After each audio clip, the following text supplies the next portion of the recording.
Welcome to WCS Money Tutorials. Today's topic is United States savings bonds.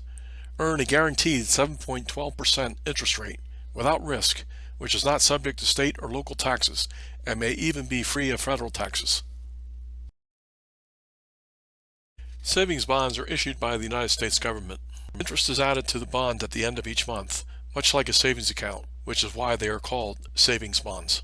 Savings bonds are non-marketable securities, so they cannot be sold. Instead, both the principal and interest are paid at maturity or when the bond is redeemed. The maximum term is 30 years. Thereafter, no additional interest is earned. They can be purchased commission-free at treasurydirect.gov. There are two types of savings bonds, Series I and Series EE. Series EE bonds pay a fixed low rate of interest. Series I bonds pay an interest rate that is part fixed and part variable. Currently, the fixed part is 0%, so there is only a variable portion. In November 2021, the interest rate for Series I bonds was 7.12%, and the Series EE bonds paid 0.1%, a difference of 7.02%. The interest rate for I bonds is adjusted for inflation in May and November. The current interest rate is guaranteed until April 2022. In addition to the low interest rate, Series EE bonds have no advantages over I bonds, so there is no reason ever to purchase them. I will not discuss anything more about the EE bonds, but if you want to learn more, Treasury Direct has more information about these bonds. You can buy bonds commission-free at treasurydirect.gov. Just select the tab for individuals. Select Series I. This screen shows more information about I bonds. The list of links on the left side include the links to buy and redeem. As stated earlier, bonds cannot be sold. Instead, they are redeemed by the federal government. Bonds must be held for a minimum of 1 year. If redeemed before 5 years, then the last 3 months of interest is forfeited. However, this penalty can be mitigated by buying right before the end of the month and selling right after the beginning of the month, since you earn a full month of interest if you own the bond for any portion of the month. The best way to buy bonds is through Treasury Direct, which is managed by the federal government and charges no commissions. There are some restrictions as to who can own a bond. You can see the details in this page, but most adult Americans qualify. However, children may not open an account directly. A parent or guardian must open the account for them. Once the account is opened, then the parents or other adults can buy bonds for the child.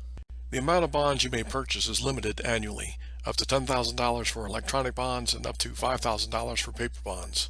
Registering the bond determines who owns the bond and who can redeem it. The owner can also specify a beneficiary who will receive the bond if the owner dies. Adults can buy savings bonds for children younger than 18. Paper bonds can also be bought for children, in which case the adult will not be responsible for the taxes on the bond. If the bond proceeds are for a child's education, then one or both parents must own the bond. The child may be a beneficiary, but not a co-owner. Bonds are not subject to either state or local taxes. Bonds are normally taxable by the federal government, but there are ways to minimize or even avoid federal taxes. Taxes can be saved for children even if the proceeds are not used to pay for educational expenses. By putting the bonds in the child's name only and filing a tax return for the child and electing to report the interest annually, the child's tax rate will apply to the child's income.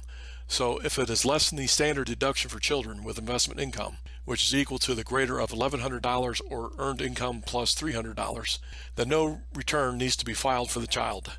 When the bond matures, the child receives the proceeds tax-free. However, if the child receives significant income, then kiddie tax rules may apply. In this case, taxes on the interest may be deferred until the bonds are redeemed, when the interest will be taxed at the child's rate if he is at least 19 years old or 24 years old if she is a full-time student. Redemptions for younger children will be subject to the kiddie tax rules. Further tax savings may be possible if the proceeds are used to pay for education. However, there are certain requirements that must be met before qualifying for this tax-free treatment. The tax savings for the educational bond program is limited by income, specifically Modified Adjusted Gross Income, or MAGI. MAGI equals taxable income plus additional income that would otherwise be excluded or deducted when calculating normal tax liability. For instance, IRA deductions would have to be added back to taxable income to determine MAGI. The income limitations phase out slowly, over an income of $15,000, or $30,000 for couples married filing jointly. The 2021 threshold for most taxpayers is $83,200, and the limit is $98,200. For married filing jointly, the limits are higher, as seen in this screen. The MAGI limits depend on when bonds are redeemed, not when they are purchased. This screen shows the formula and an example for calculating the tax-free portions of bond redemptions if MAGI exceeds the threshold but is still below the phase-out amount. There are also some redemption requirements, the primary requirement being that the educational expenses must be incurred in the same tax year the bonds are redeemed. Only certain educational expenses qualify, including tuition and fees and other required course expenses, but does not include books or living expenses. This screen shows both the formula and two examples on how to calculate the tax-free portion of redemptions when not all of the bond proceeds are used to pay for educational expenses. You can also give bonds as gifts. To give an electronic bond as a gift, you must know the recipient's full name, Social Security number, or taxpayer identification number, and their Treasury Direct account number.